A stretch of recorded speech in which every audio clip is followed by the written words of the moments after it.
pour votre domaine juste après. Je me tourne vers M. Didier Bachou. Merci beaucoup d'être avec nous. J'espère que le micro va fonctionner. Non, ça ne marche pas, mais il y en a un autre, regardez. On fait l'inversion. Vous avez vous-même... Là, ça marche. Vous avez vous-même été adepte d'un mouvement fondamentaliste dans les années 80 avant d'en sortir. Vous avez fondé le GENPI, qui est bien connu de tous, le groupe d'études des mouvements de pensée en vue de la protection de l'individu, une association dont vous êtes aujourd'hui le président. Est-ce que pour vous, ce domaine du bien-être, de la santé, de la formation, on voit qu'on est sur une zone grise parfois au milieu de tout cela, est-ce que c'est pour vous un domaine qui est aujourd'hui prioritaire et sur lequel nous devons peut-être travailler un petit peu autrement ou accroître encore nos actions concrètes? Donc tout d'abord, bonjour à toutes et à tous. Merci à la ministre Sonia Backès d'avoir créé cet événement. C'est une première de mémoire de 35 ans, donc je ne me souviens pas que c'était fait. Et j'ai beaucoup d'espoir sur les suites qui vont être données, les suites concrètes qui vont être données. Merci aussi à la MIBUD et au CIPNDR de nous donner une tribune. Donc je vais en profiter justement, on est en plein dans le sujet qui nous a sensibilisés depuis une vingtaine d'années aujourd'hui. C'est-à-dire qu'on fait exactement la même chose que les autres associations, UNAFI, CCMN, CAFES, Secticide, etc. Donc j'ai rien à rajouter. Mais en ce qui nous concerne, on était particulièrement sensibilisés au problème de l'entrisme, je dirais, de la santé dans le domaine des dérives sectaires il y a une vingtaine d'années. Et c'était peut-être un tournant où, à l'époque, les mouvements spiritualistes n'étaient pas ringardisés et que ça permettait de recruter du monde. Et puis assez rapidement, le terrain sectaire a changé d'allure. Il a fallu attirer l'occidental moyen en lui proposant des solutions immédiates. L'enfer, paradis, réincarnation, tout ça ne préoccupait plus trop nos contemporains, mais plutôt la recherche de solutions immédiates et qui fonctionnent, enfin, en principe. Et donc, assez rapidement, les groupes ont quitté leur habit religieux pour proposer du bien-être, de la santé, des thérapies alternatives. Alors, à ce sujet-là, je ferai une petite distinction quand même. Une dérive thérapeutique, c'est pas la même chose qu'une dérive sectaire, même si ça y ressemble beaucoup. Néanmoins, alors j'aimerais aussi faire le lien, c'est que la plupart des thérapies, les pratiques non conventionnelles, enfin peu importe, la plupart des pratiques non conventionnelles de soins s'appuient sur des médecines millénaires qui comportent une grande partie d'ésotérisme et en particulier qui nous parlent d'énergie. Et l'énergie mise en œuvre dans ces groupes-là n'a rien à voir avec l'énergie qui est étudiée dans les laboratoires de physique. C'est une énergie qui relève plus de l'hindouisme ou du bouddhisme, l'idée de d'âme universelle, de l'énergie universelle typique de ces religions d'Extrême-Orient. Donc voilà le lien, et on le rencontre très souvent dans notre pratique. Et c'est pour ça qu'on peut, c'est minoritaire les cas où la spiritualité est dévoyée, ce sont des cas minoritaires où ils n'entrent pas dans nos préoccupations. Alors concrètement, on s'est dit qu'il fallait faire quelque chose, donc on s'est rapproché de l'espace éthique méditerranéen à l'hôpital de la Timone à Marseille. On nous a accueillis avec grand intérêt, on y a créé une commission santé, éthique, idéologie qui peut toujours être saisie sur les professionnels de santé. Et là, le professeur Parquet l'a bien souligné, on a vite senti quelles étaient nos limites dans différents domaines, notamment dans celui-là.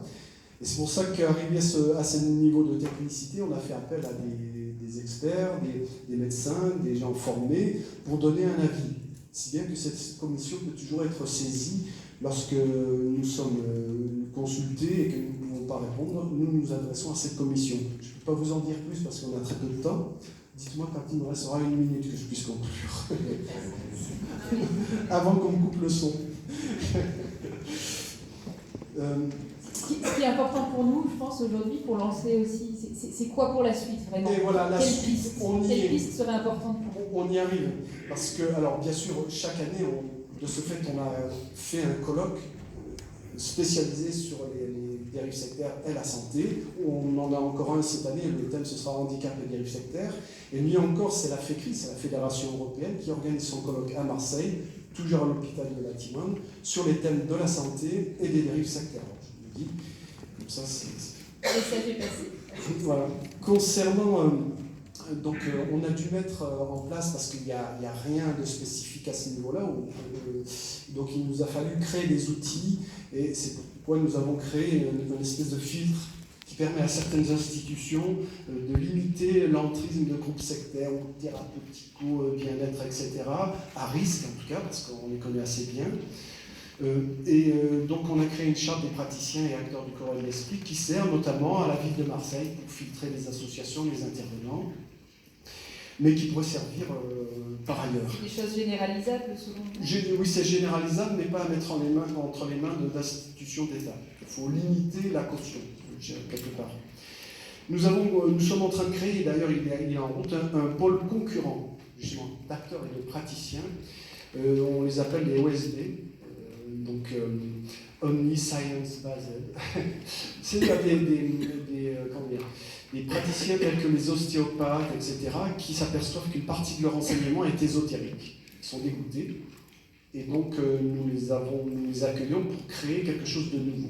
Voilà, je ne peux pas en dire plus dans ce cadre-là, mais sachez qu'il y a plusieurs projets en laboratoire actuellement qui vont sortir il n'y a pas longtemps. Et là, tout récemment, et ça y est, c'est en ligne. Vous pouvez aller sur le site du GNP. Dans la rubrique Contact, nous avons un réseau de médecins experts pour justement constituer les preuves devant les tribunaux qui sont associés à un réseau d'avocats. Donc c'est pour les personnes qui ont besoin de faire valider un état de victime et aussi de présenter devant les tribunaux des dossiers qui tiennent la route. Voilà. Sinon, il en était question ce matin, et bien sûr, ça c'est l'avenir. On pense à l'avenir parce qu'on y est presque là, on y est d'ailleurs. C'est que déjà on a mis en place des formations en ligne. J'ai bien aimé le professeur Parquet, je le remercie parce qu'il a participé à nos colloques sur la santé. Des formations en ligne qui permettent à tout à chacun, non pas de devenir des spécialistes sans doute, mais néanmoins quand même d'avoir cette capacité de discerner quand il y a un dysfonctionnement, quelque chose qui mériterait d'aller plus loin en matière de dérive sectaire ou thérapeutique quand il y a sûr un mélange des genres, et donc de se former et même de vérifier les acquis des connaissances. On a ce dispositif-là en ligne, on a trois formations qui sont à disposition du public. Et donc de la capacité de toucher de manière plus large le public parce que c'est en ligne. Ensuite, je vais donner juste ma conclusion parce que je sens que les minutes sont comptées. Ma conclusion, ce serait notre expérience, donc maintenant plus de 20 ans, sur cette question précise. C'est que, je le vois au travers de notre charte, on a envoyé à 500 profils.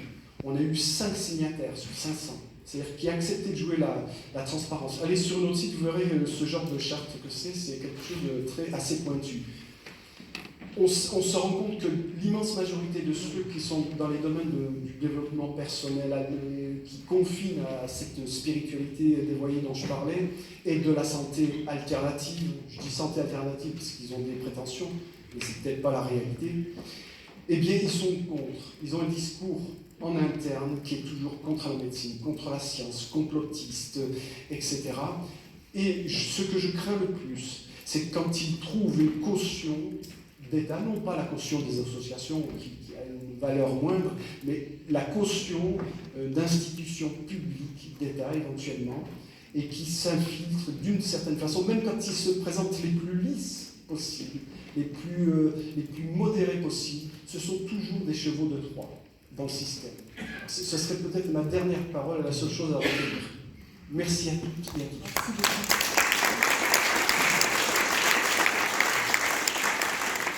C'était effectivement extrêmement clair comme conclusion.